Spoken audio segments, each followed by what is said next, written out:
issue sa lipunan, sabay nating tutukton. Mula sa kalsada hanggang sa online eksena, mga kwentong pinag-uusapan, binibigyang linaw na. Makinig, magtanong, huwag matakot, dito ang usapan, malinaw at tapat. So to speak, tara makinig, boses ng bayan, sabay-sabay nating dinig. So to speak, malinaw ang layunin, bawat usapin ating lilinawin. So to speak. Magandang araw! Ako po si Sonia Soto at ito ang So to Speak. Ngayong taon, ginugunita natin ang ika-60 taong anibersaryo ng Magna Carta for Public School Teachers o ang Republic Act number 4670. Baka nakalimutan na kasi natin dahil 60 years old na ang batas na ito. Kumbaga sa tao, senior citizen na, ika nga. Sapagkat ang Magna Carta for Public School Teachers ay nabuo o naging batas noong June 18, 1966. Ngunit ang isang mahalagang itanong natin sa ating mga sarili ay bakit kinailangan kayang magkaroon ng isang Magna Carta para sa mga guro noong mga panahong yon? 60 taon na ang nakalipas, kinilala mismo ng Estado ng Edukasyon ay mahalagang salik sa pag-unlad ng bansa at na ang kalidad ng edukasyon ay nakasalalay sa kalidad at kapakanan ng mga gurong humuhubog sa susunod na henerasyon. Marami tayong tanong, maraming tanong ang taong bayan, maging ang mga guro at gustong maging guro. Maski ng mga kabataan at siguro maski retired teachers, interesado silang malaman ano nga ba ang kalagayan ng mga guro ngayon sa after 60 years. Kasama po natin ngayon si Ma'am Liza Puri, isang guro, education advocate, representative ng INET Philippines at bahagi rin po ng ASERT. Magandang hapon, Ma'am Liza, at maligayang pagdating sa So to Speak. Magandang hapon po, Sonia, kasi mas matanda yata ako sa iyo. So, sa bahagi po ng INET Philippines at gayon din sa ASERT at iba pang mga teacher organization na kung saan kabilang kami, ay nagpupugay po kami ng isang mabuti at mapayapang araw para sa lahat. Maraming salamat, Ma'am Lisa, sa pagpapaunlak dito sa ating interview sa pamamagitan ng Zoom. Pero bago ang lahat, pwede bang ibahagi mo sa amin ang pagiging guro mo? Kailan ka nagsimulang maging guro, Ma'am Lisa? So ako si Liza Randon Puri at ako po ay merong mahigit 4 na dekada nang nagturo. Nagsimula po talaga ako mag-aral sa pampublikong paaralan at nagtapos pa rin sa isang pampublikong kolehiyo or state university, no? Dati tinatawag itong Philippine Normal College pero ngayon ay Philippine Normal University na. So sa tagal ng aking pagkakaroon ng exposure sa public system, na subaybayan ko po at naranasan ang iba't ibang mga curriculum at mga innovation na inintroduce ng ating gobyerno. Ang dami po. Ako personally na-absorb ko po yan, nakita ko, naranasan ko at naging bahagi ako ng katakot-takot na mga innovations sa educational system. Dahil through and through public school product ako. Oo. Ma'am Liza, 40 years, no? 4 na dekada ka ng teacher. 43 years to be exact. 43 years! Okay, yes so po, ibig sabihin, magmula nung nag-graduate ka, talagang diretso ka na sa pagtuturo? Opo, so nung nag-graduate ako ng 1982, nag-start ako magturo sa isang non-sectarian school along Recto. As a teacher, sa private school ang aking training for my first 2 years after graduation. Ganun po. Hindi lahat ng teacher ay aktibo sa mga organizations. Ikaw ay bahagi ng INET. Ano ba itong INET? Tell us about INET first. INET is actually a civil society organization, and ang teacher organizations, like for example, ASERT, Teachers Dignity Coalition, siguro narinig niyo rin, no? PS Link, palagay ko ay maingay din kasi ito, lalo na sa social media.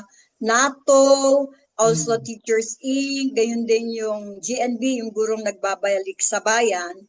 Bahagi kami nito, pero hindi lang kasi Teachers Org ang kasama dito sa INET. Kasi this is actually an umbrella organization composed of different sectors, no? Meron din po kami yung halimbawa mga may disability. May mga isang group po kami diyan.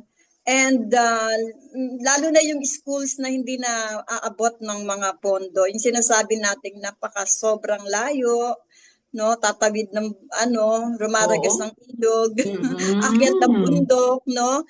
Isa yan sa mga namomonitor pa rin at sinusuportahan ng INET. So, kumbaga multi-sectoral din ang composition ng Education Network Philippines. Napakalawak pala nito at ito ay buong Pilipinas, buong bansa. Yes po, kasi from Luzon to Mindanao. So, inclusive siya, no? Very much inclusive. Yes. Opo. Hindi lang siya puro mga tagapagturo. So, meron kayo talagang ecosystem, kumbaga, ng edukasyon. Kung ilalarawan ninyo ang kalagayan ng edukasyon at ang guro within that educational system, paano nyo po i-describe ang kalagayan? Definitely may nagbago, no? Definitely meron ding umunlad, nag-improve. Pero definitely may mga challenges. Tell us about your own assessment as part of INET, Ma'am Liza. Tama po kayo dun sa observation ninyo eh. May mga certain changes, may certain improvements.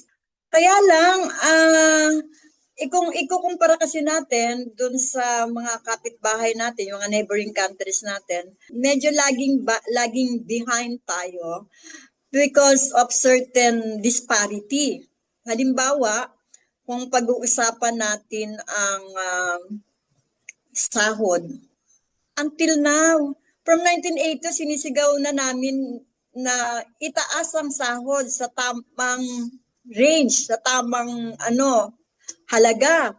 Kasi ito yung makakapagbigay ng, kumbaga, hindi lang maayos na pamumuhay, pero makakapag-maximize ito sa potential ng mga guro. Kung halimbawa, sapat ang sahod, ang mga guro, they don't have to think inside the classroom kung ano ang pamasahe nila sa susunod na araw. O meron ba silang ibabayad sa tuition fee ng kanilang anak? O paano masisettle yung mga bills na, alam niyo na, electricity, internet, no? Kung ano pa. Instead na bagay creative, ma-focus ang energy ng teacher, nahahati pa eh. But, sinasabi nga namin, kami kahit ang laki ng problema namin, personal problem, inside the classroom, we still manage to smile. We still manage to teach our students. Dakila kaming mga artista sa loob ng mga classroom. Puntahan lang natin yung Magna Carta. 60 years after, meron bang mga specific milestones sa pagpapatupad ng Magna Carta? Sinabi nyo kasi yung tungkol sa sahod, di ba? Kung tungkol sa sahod, pwede ba nating sabihin na medyo although may kabagalan, malayong di hamak naman ang pasahod ngayon kesa sa pasahod sa nakaraan? Pwede nyo ba sabihin at what point in time, in the past 60 years, na pwede nyo sabihin substantially na address ng Estado ang usapin ng sahod ng guro? I would say, kasi nung pumasok ako sa secondary education, junior high school noon, eto ngayon, tinatawag natin, ang mga teachers sa high school ay under the mercy pa ng LGU budget. So, ibig sabihin, hindi kami part ng nationally paid teachers. And in 1984 to 1986, we were clamoring na tumaas ang sahod. Noong 1986 na nagkaroon ng isang mass protest, actually 2 beses nga ako na-dismiss eh. As pagpasok ko ng public school, batang-bata pa ako noon, by 1986 na-declare na ako na suspended and dismissed in media. That was during the time of late President Marcos and Jaime Laya was the Ministry of Education, Culture and Sports pa dati. Sa media declared kami, pero nakakapasok pa rin kami, patuloy pa rin yung sahod namin. Yung nangyari diyan, because of that mass action, siguro yung SSL, Salary Standardization Law, maybe the offshoot of it. So kami ay na-absorb sa national government. But that was in effect na 1990 nangyari hindi pa 1989. And that was also in 1990 na nagkaroon ng mas dismissal naman ng mga teacher. Parang nag-flex lang ng 1986, tuloy-tuloy yung mga clamor namin for higher salary, inclusion sa national budget. Kasi imagine mo naman, dumating kami sa punto na alam mo na yung naranasan ko na 1 linggo may sahod kami in cash, parang trabahador sa sa construction. Naranasan namin yon. At magkano lang ang sahod nun? Kasi ang naaalala kong amount is 3,102, 3,102. Pero that was in 1980s mga early 1980s.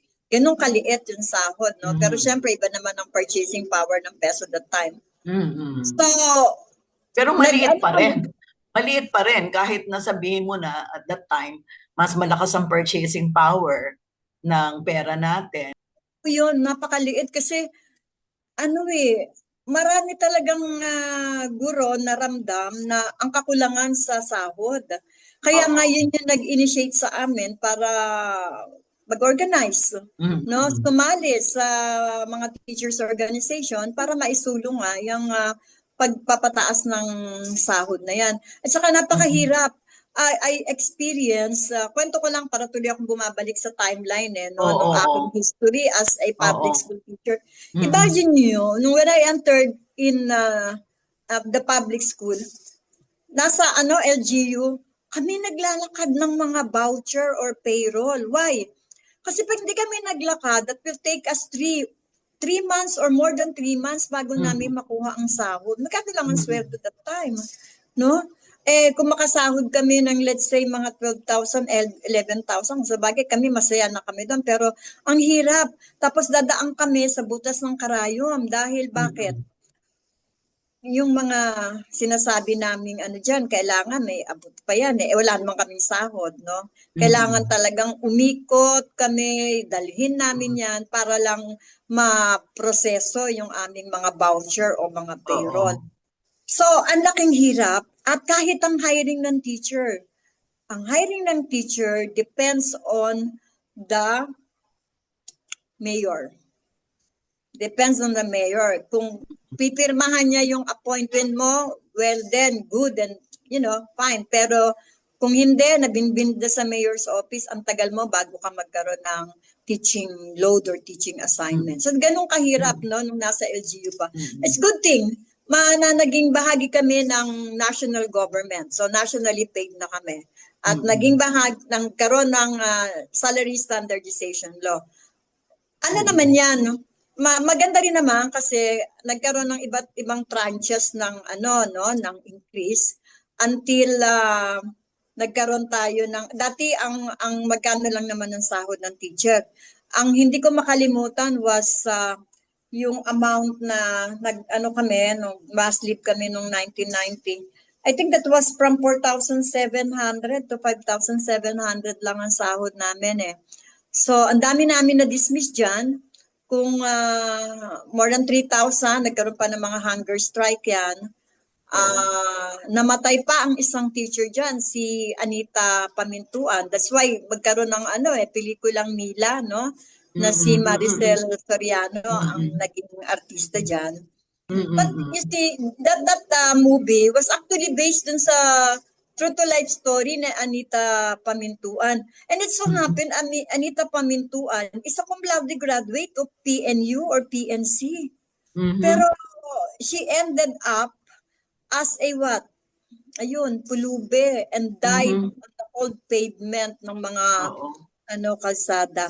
No, pero sige sabihin din namin na niyang isang milestone namin ay nagkaroon ng pagtaas ng sahod, no? Naging Mm, nationally paid kami. Okay, mhm. maganda 'yan.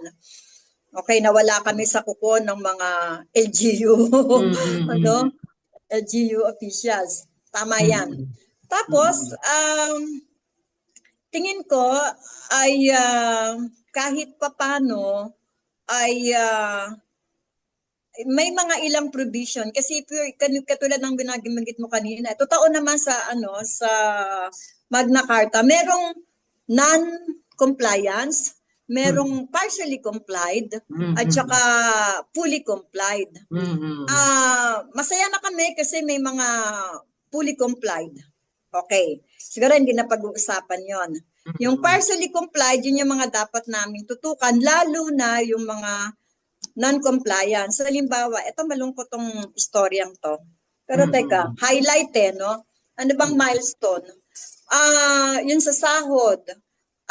Ito, siguro yung na-recognize na ang mga teacher talaga ay may karapatang na mag-organize. Kasi during that time, Oo. pagpasok ko sa public school, na-shock ako eh. Ang sabi nung department head ko tsaka ng principal, if you don't like the system, then get out of the system.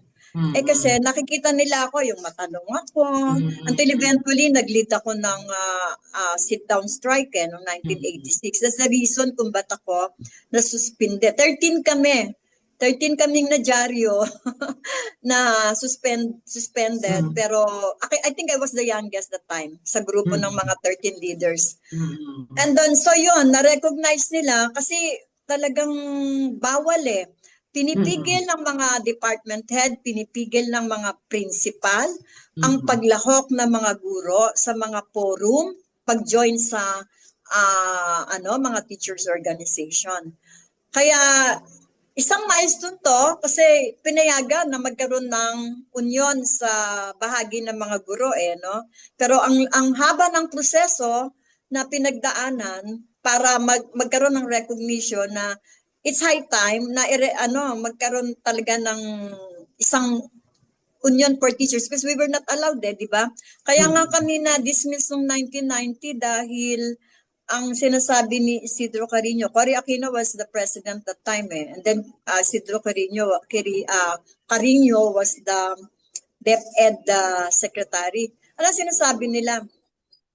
May violation kayo You're not supposed to, doon kami binanatan sa issue na abandonment daw sa trabaho. Actually, mm, opposite section naman kami mm, Kaya lang siguro napikon sila dahil ang sinasabi lagi, kasi government employee kayo, hindi kayo pwedeng mag-strike.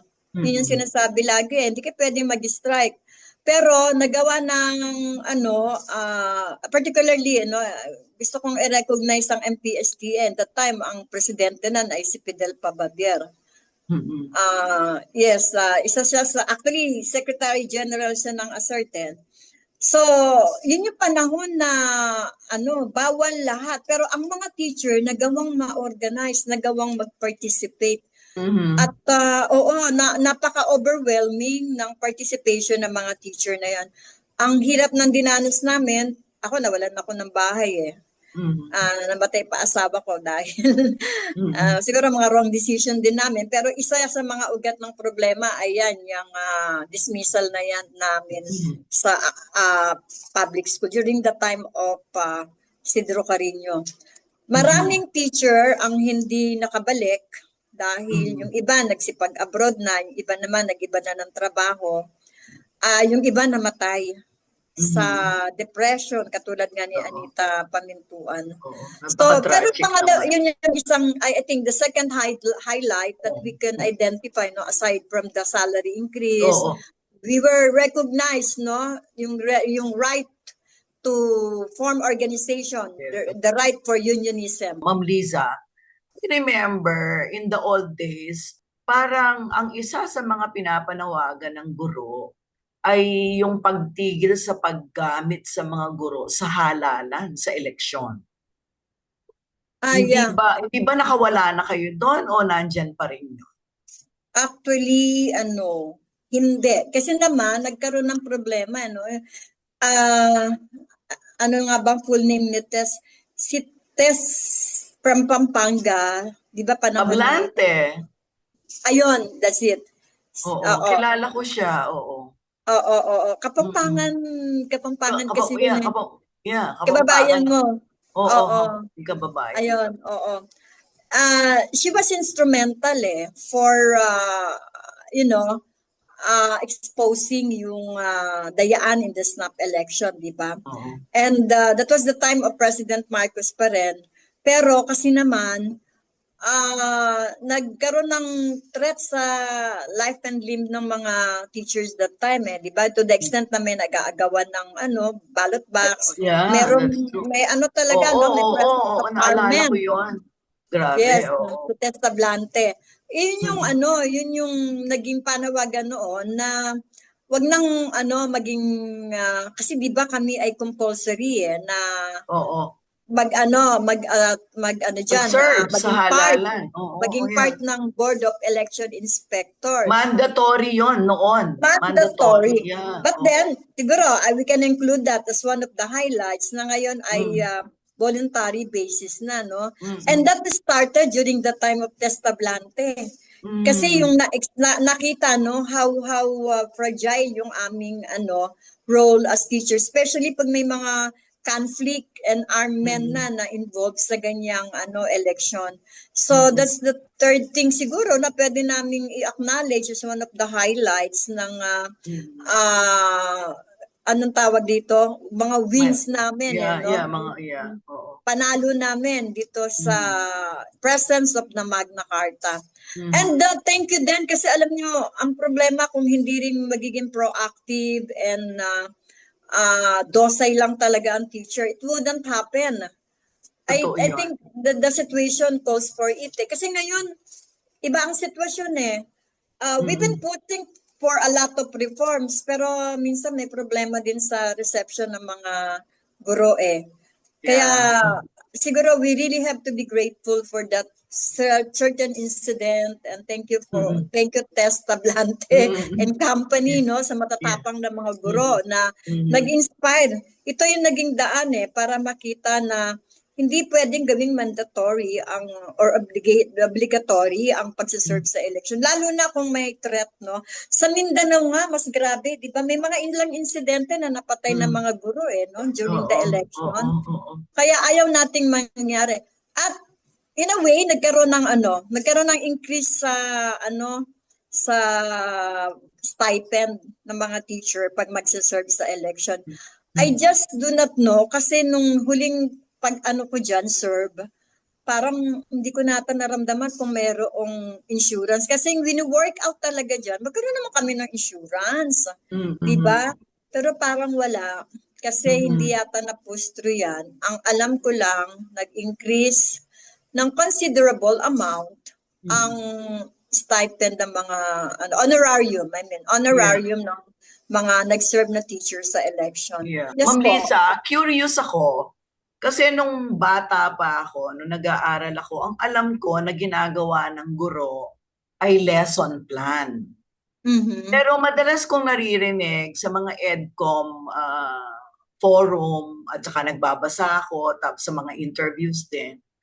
Bakit ang daming parang simula noon hanggang ngayon, parang imbes na kumonti yung mga administrative, non-teaching related activities o duties ng guro, hindi ba dumami? Compared noon? Noon, lesson plan lang ang alam kong ginagawa ng guro. Well, I may be ignorant, no? Because I was not really privy, no? I was only observing yung mga teachers at saka syempre sa pag-oorganisa din ng kababaihan, I was also organizing women. May mga teachers kaming inoorganisa para mas ang reklamo nila yung salary at iba pa, tapos lesson plan ang alam kong pinagkakaabalahan nila na inuuwi nila sa gabi. Pagkatapos, syempre familiar ako sa kanta ng Inang Inang Laya. Laya. Oo. Di ba kinakanta namin yun eh. Teacher, Oo, yung ano ba yan? yung nagtitinda ng longganisa, tocino at iba pa, mga ganyan, Oo. dahil sa to augment yung salary. Pero Totoo yan. mabang sabihin, Ma'am Lisa, na through the years, in the past 60 years, imbes na makapag-focus ang guro sa pagtuturo, na defocus ang guro sa pagtuturo because of so many extra yung mga administrative tasks. Kasi daw Yan lahat ay- na-assign na sa inyo, sa guro, except Correct. ang pagtuturo. Is this correct? Is this a correct assessment? Tama po yan. At totoong-totoo yan. Lalo na sa what I have observed sa elementary level, ang mga teacher ay ginawa pang dyan alam niyo yung sa pagpapakain sa mga feeding program, kasama pa sila, pagpapainom ng mga pampurga, ang teacher din ang gumagawa, no? Maraming ancillary task or work ang mga teacher.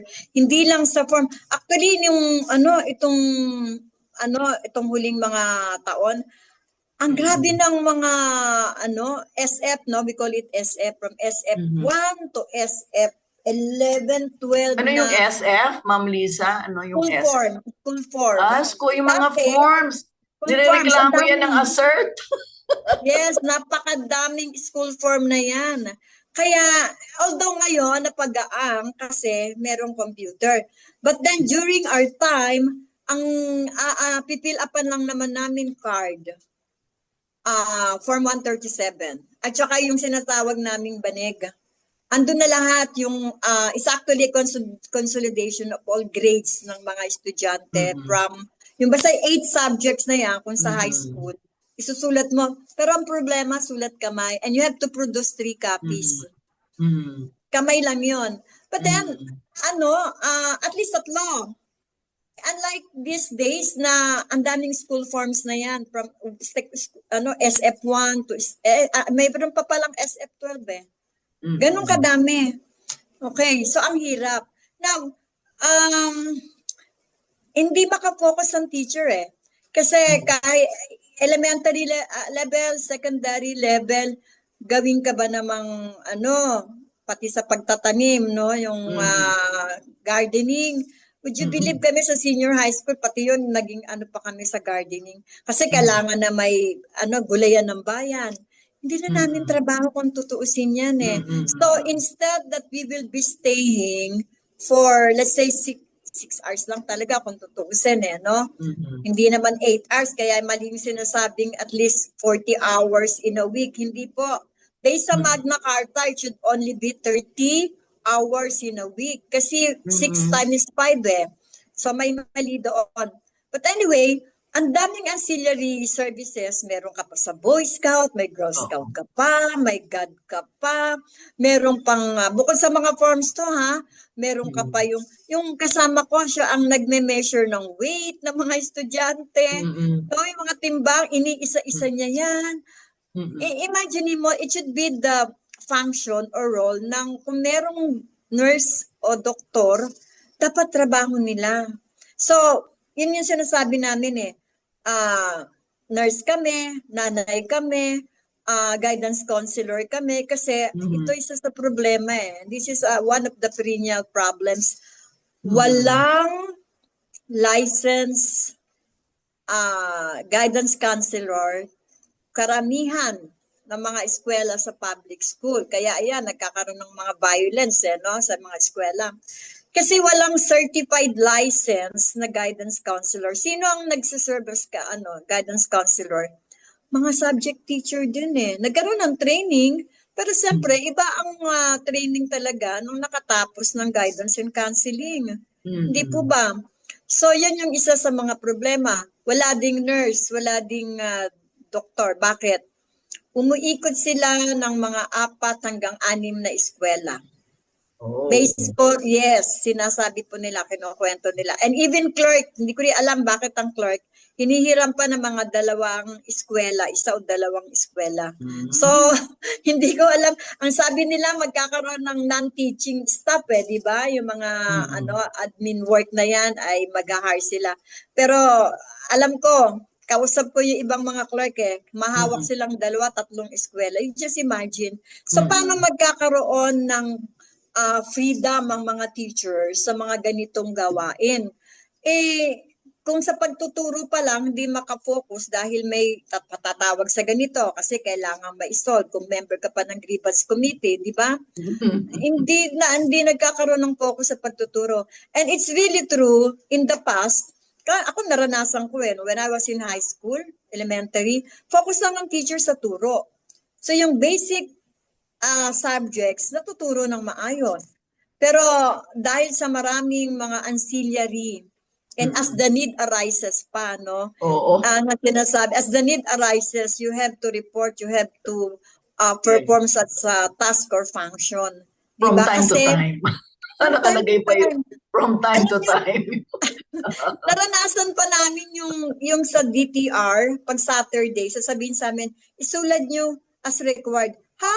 Bakit as required yung sa Saturday? Kasi rest day na yun Hindi, isulat nyo. Bakit kayo susulat? Kasi yan ang depende pag pinatawag kayo, isulat nyo. My God, sabi ko, hindi naman kailangan, rest day na yan Yan na nga kasi yan ang naging patakaran sa public school, no? Yan na nga sinasabi nila. Yeah. But I don't think it's proper. Pero ngayon, itong huli, nabura na rin yun kasi yan ay inalmahan ng mga teacher organization na hindi na. Panahon na yan para mag-rest ang teacher. We're supposed to be reporting from Monday to Friday only. Ganon. Ito ang sikreto pala. Tinanggal yan during the time of Matatag Curriculum under the then Secretary Sara Duterte. Pero, tinanggal, but essentially, basically, sasabihin kasi dinala lahat sa principal or department head, sasabihin nila, ikaw na munang gumawa total trabaho mo naman. Wala sa title, pero yung function, ginagawa pa rin. I see. At this point, siguro, dahil kulang tayo sa oras, meron ba kayong mga panukalang reforma na kailangan ipatupad? Kasi ang EDCOM, napakadami niyang nire-recommenda, hindi ba? Doon sa mga maraming rekomendasyon ng EDCOM na nakatutok sa guro, pwede ka bang mag-enumerate ng mga pangunahing mga reforma na sa tingin nyo, ito yung mga key reforms na kapag ito na ipatupad ng pamahalaan, mas magiging epektibo ang guro and therefore, magkakaroon ito ng impact sa kalidad ng edukasyon, lalo na ng mga kabataan. Katulad kanina, marami na kayong na-enumerate na mga impact nito sa mga kabataan. Meron pa nga kayong sinabi kanina na nakwento din sa akin ni Sir James Pagaduan last time, yung mass promotion, hindi ba? Do you have a list of key reforms na you think in the next 5 or 10 years, kung ito maipatupad, magkakaroon ng qualitative improvement sa kalagayan ng mga guro at pwede natin sabihin, we're nearing the full implementation or compliance to what Magna Carta for public school teachers is saying? Meron naman. Pero meron lang akong bagitin kasi di ba sa EDCOM 2 report, EDCOM 2 report recognizes that the teachers were actually overloaded. Pero hindi na mention na underpaid. It talks about salary di ba? Tingnan ninyo. Kasi I went over EDCOM report. Sabi ko, hindi talaga ako nakita dito eh. It was mentioned several times na, naku, magagalit sa akin dito si Mr. si Mr. Carl. It was mentioned, overload, ang daming trabaho. Tapos yung when it comes to specialization, hindi pa yun ang natuturo niya. Like for example, when I left school, my science teachers teaching physics was teaching my subject entrepreneurship and yung sociology, which is understanding culture, society, and politics. Alayo, sabi ko, ang tanong ko na lang sa kanya, can you teach those subjects? Umiling lang siya, sabi niya, but they had been given to me. Sabi, may problema. Dapat nagkaroon ng substitute, di ba? Nagkaroon ng hiring. I don't know what happened. Pero, isa yun no? Hindi na mention. Okay, overworked, overloaded. But never mention na underpaid. Okay.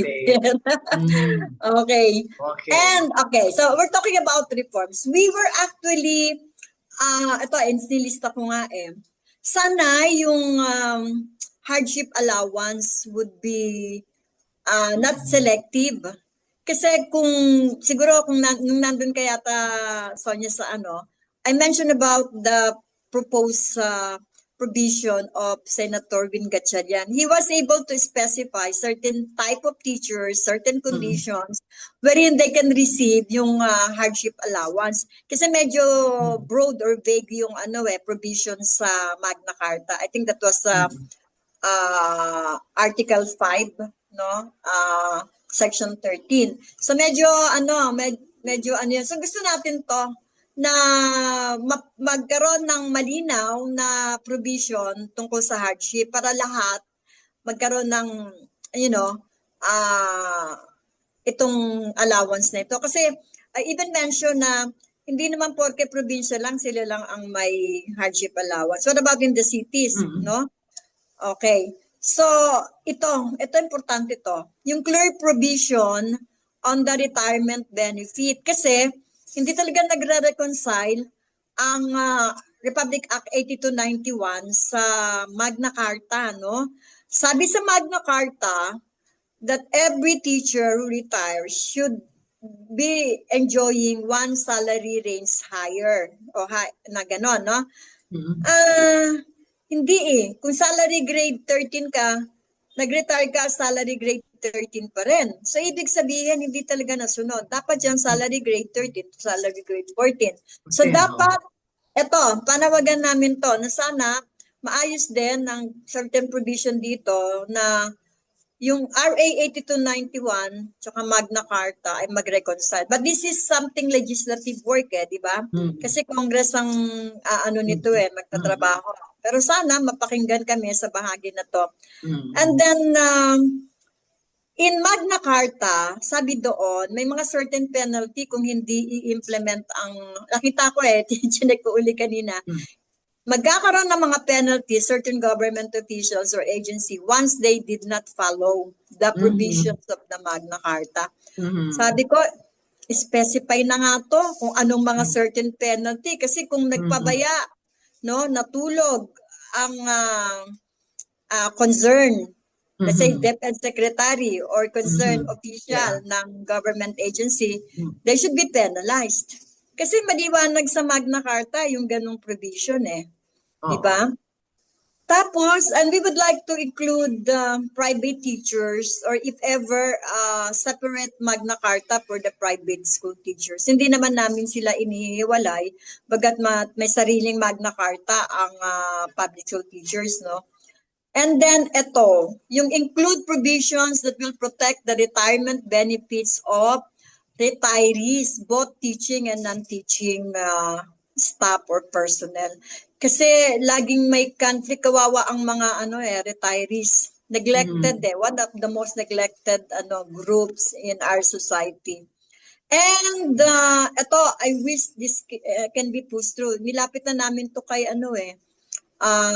Congressman Roman Romulo, that teachers should be provided a national hospital. Kasi nawala na ang Quezon Institute, di ba? In Quezon Institute, dyan sa may Irod Rodriguez, there was a certain pavilion for teachers, mga TB no? Di ba? Kaso wala nang Quezon Institute, so saan mo nadadali niyan? Ay, ang normal na sakit ng teacher, TB. Sobrang pagod eh. Oh. Saka sa throat, no? Sa throat, Oo. yung pati Oo, thyroid tama. gland affected. Yeah. Yan. So we wish that this particular proposal would come true in, I don't know kung next generation pa to o next years to Oo. come, no? Kasi kailangan nito manggaling din sa initiative ng mga lawmakers. Oo. Although we were trying to push through. Mhm. Siyempre, provision ng COLA.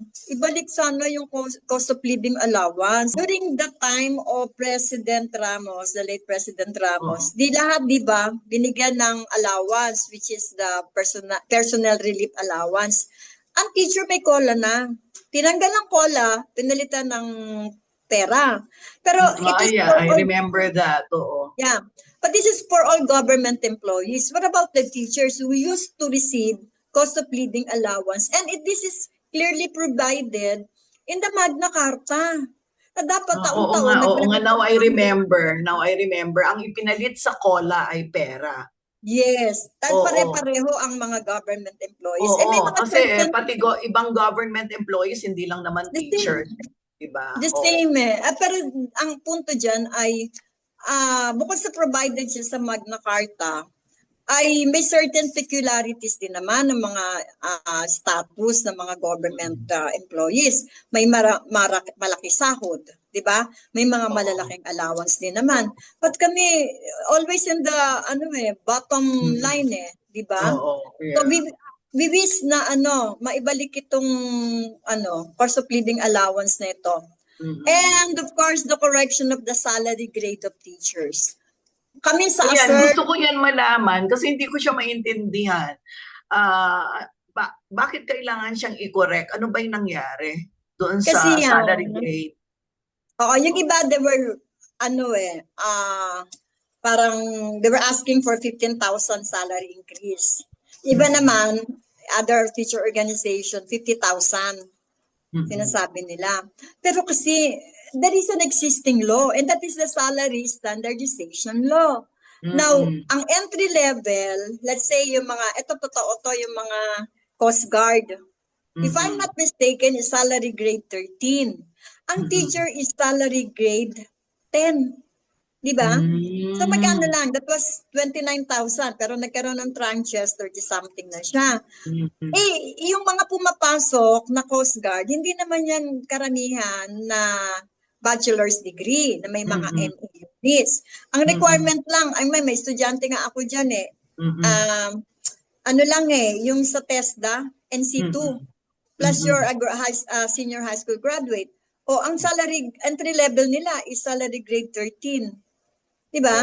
Dapat itong mga teacher na bachelor's degree, may mga MA, PhD, nag-start lang sa ganon, salary grade 10. So we would like to correct that kasi napag-iwanan na ang teachers. And during the EDCOM 1, panahon pa ng tatay ni DepEd Secretary Angara, di ba may DepEd, EDCOM 1 report.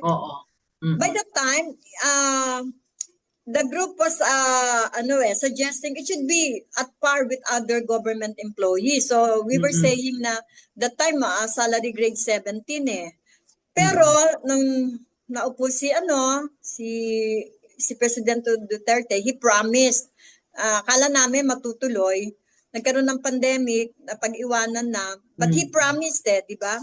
Sa bagay, hindi naman lahat ng promise natutuloy. Nag-promise na nga di ba? Itutuloy pa ba? Di ba? Pag nag-promise. So, eto. So, that was before the pandemic. But ang dami ilang taon na ba ang lumipas? And nagkaroon ng mga ilang beses na inflationary rate. So, we believe, assert INET, we believe that it should be now at salary grade 20. Yung ng teacher, entry level. Kaya dapat, it should be correction Just follow the salary standardization law. Okay. Hindi natin sinasabing 15,000 across the board. Hindi gano'n. May law Ito na lang ang sundin. Yeah. Ma'am Liza, Yes nabanggit mo kasi yung mga yung mga reforma na ang magpapatupad dapat ay DepEd, yung mga magpapatupad ay lehislatura, meaning Kongreso at Senado. interesado akong malaman, ano ba ang nagiging papel ng mga local government units sa kalagayan ng guro? Kasi meron pa bang, kasi nabanggit mo nga, no, kasi magkaroon ng decentralization so-called, tapos ano yun, Local Government Code of 1991, pagkatapos subsequently, sabi mo nga, from LGU to national, kayo national na ang nagbabayad sa mga guro. And yet, meron pa rin mga papel ang LGU kasi merong local school board, di ba? May special education fund. Meron bang mga kontribusyon, contributory, sabihin mo na, sa mga challenges, o sabihin mo na positive o negative na impact ang LGU pagdating sa guro, sa kalagayan ng...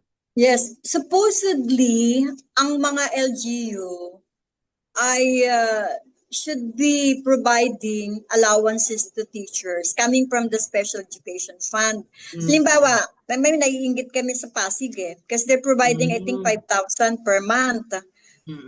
Nanggagaling yung Special Education Fund na yan dun sa mga taxes, di ba, ng mga munisipyo. Yeah, real property. Oo. Yes, sa mga amilyar, ano. 1% of that goes to the Special Education Fund. Exactly. So therefore, we have 1% of it, which is 33 million. That would be enough for allowances of all Manila public school teachers. Pero napeg kami at the amount of 2,000 per month. And it is always given quarterly. Pero there was a time na ang naging namin ay umabot kami sa 3,000 per month. Pero may mga certain, alam nyo, lagi may mga certain policy ang public official, ang mayor, para ma-reduce kasi ang local school board, dapat dyan talaga, ang nakaupo dyan, legit na representative ng teacher organization. I just do not know kung sa Manila merong nakaupo na teacher organization. Kasi sa Pasay, if I may mention it, we were able to push through with additional allowance. So, hindi nga siya masyadong malaki, but 500 is still 500. So now they're receiving 2,800 kasi they used to receive 2,003 And pero may problema to because some LGU officials parang they see that SEF is a good source of fund for their siguro mga projects sa pero ang malinaw ang nakasaad diyan sa SEF na yan should be for the development ng teacher tsaka ng school facility. And it includes allowances, di ba? So, may mga variation varied ang implementation. Some cities, they don't provide. Meron akong alam 5,000 every December and teachers were thinking that the 5,000 is actually coming from the personal pocket of the city mayor. I said wrong. Kasi hindi ninyo tinitingnan yung SEF. They do not know the concept of SEF, lalo na sa mga probinsya. So sabi ko, meron yan. It's actually part of the, di ba yung sa, yung DILG na batas dyan, Local Government Code. Andyan yan Pero it is being threatened by some, I won't say scrupulous, pero some, LGU officials. Ma'am Liza, in the interest of time, kasi we're almost, sumobra na tayo sa 1 hour. Gusto ko lang sanang itanong din, meron ba kayong, let's say, ang mga guro, as far as no, now that we are talking about the 60 years of Magna Carta, meron ba kayong wish list o sabihin mo na challenge pagdating sa magulang na mga bata na nag-aaral sa pampublikong paaralan? Kasi naalala ko nung araw, parang ang mga guro kasi pangalawang magulang, di ba? Sobrang taas ng respeto sa mga guro. In fact, naalala ko noon na ang magulang nagkokonsulta sa guro, di ba? Yes. Totoo ba yung sinasabi na ang magulang ngayon nagko-contribute pa sa pagpapahirap ng guro dahil pinagagalitan ng guro, and so on? I don't know if this is true. Meron bang masasabi tayo na parents are not aware of the rights of teachers under the Magna Carta, and some parents, if not many parents, are actually abusing teachers? Meron bang ganon? Violating the rights of teachers? It's sad to say, marami nga nag-retire na teacher or mga bagong teacher, di ba? They're not so familiar with the Magna Carta, what more with the parents. Pero alam ko, may isinusulong na kung merong child protection policy, may isinusulong ngayon na teacher protection policy, no? I just do not know kung ano na ang stage nito, but I wish ito ay ma-enact, ma-approve sa ating Congress para magkaroon din naman. Kasi ang Magna Carta is silent about teacher yung kanyang rights kasi ang sinasabi lang daw may particular provision na halimbawa may mga admin case, there should be yung privacy of teacher, hindi magkaroon ng due process, ganun lang no.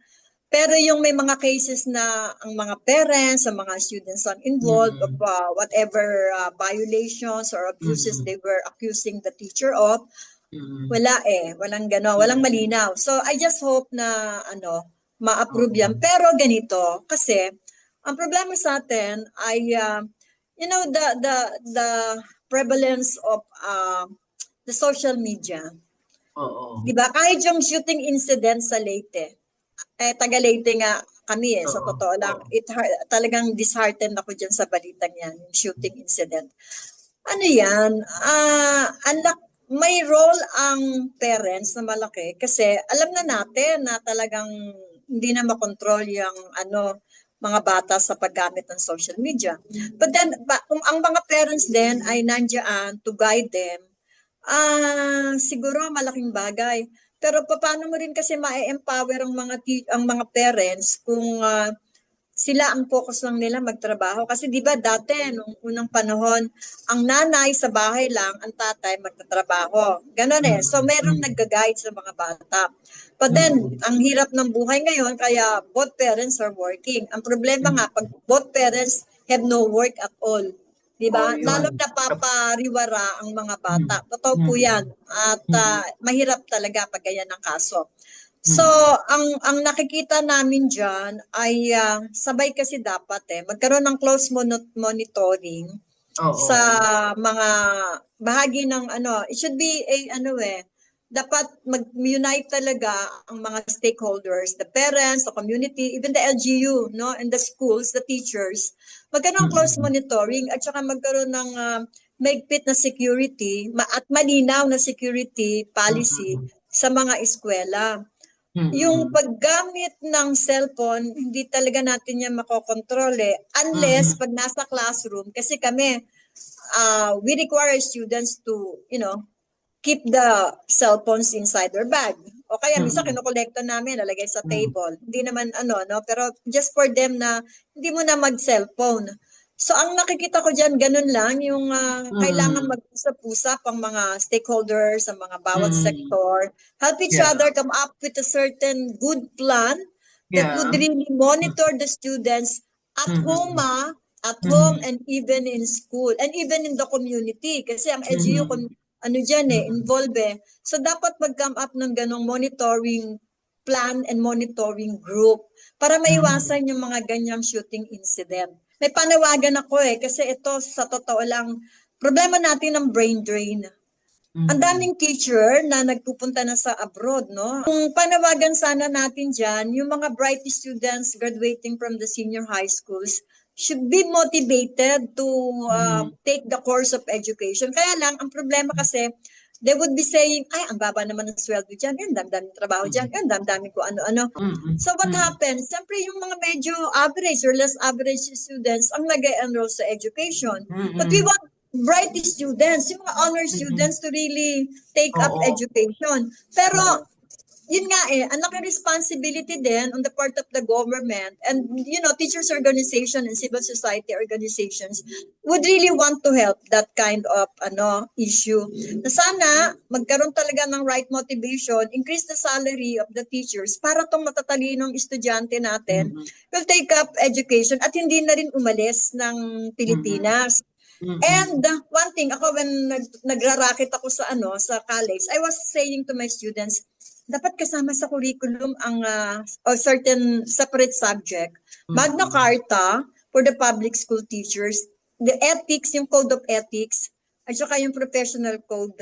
Para alam nila when they graduate, they have, the knowledge, no? Well equipped sila when it comes to rights, when it comes to, yung decorum, no, in certain ethics that they have to practice or follow para, in a very holistic manner, ready itong mga education students natin na pumasok sa either private school or public school. Okay. Ma'am Liza, we're going to close the program now. Ang gusto ko lang itanong sa inyong panghuli ngayon, kung halimbawa makakaharap ninyo si Senator Jovito Salonga at yung mga senador o mga legislador na bumuo ng Magna Carta noong 1966, ano ang sasabihin niyo sa kanila ngayon tungkol sa Magna Carta na kanilang ipinasa in terms of naging epekto nito sa guro makalipas ang 60 taon? I would say thank you, but we regret to inform you that it has a slow pace implementation in the Philippines. Salamat po. Thank you very much, Ma'am Liza. 60 taon na ang nakalipas ng ipahayag ng ating bansa na ang kapakanan ng mga guro ay mahalaga sa kinabukasan ng ating bayan. Sa paglipas ng panahon, marami ng mga pagbabago ang naisakatuparan. Ngunit malinaw ring marami pang hamon ang kailangang tugunan. Ang Magna Carta ay hindi lamang isang batas, isa itong pangako na ang mga gurong humuhubog sa isipan at pagkatao ng bawat Pilipino ay nararapat sa dignidad, suporta at makatarungang kondisyon sa kanilang propesyon. At marahil ang pinakamahalagang aral na ating pinagtalakayan ngayong araw na ito ay kapag inalagaan natin ang ating mga guro, pinatatag natin ang kinabukasan ng ating mga mag-aaral, ang kabataang Pilipino. At kapag pinatatag natin ang edukasyon, pinatatag natin ang ating bansa. Maraming salamat kay Ma'am Liza Puri ng INET sa pagbabahagi ng inyong panahon at mahalagang pananaw. Maraming salamat po sa inyong lahat sa pagsubaybay sa So to Speak hanggang sa muli. Sa susunod po nating makabuluhang talakayan. Ako po si Sonia Soto at ito ang So to Speak. Magandang hapon po sa inyong lahat. Sa pangbayan, balitang napapanahon, mga isyu sa lipunan, sabay nating tutukton. Mula sa kalsada hanggang sa online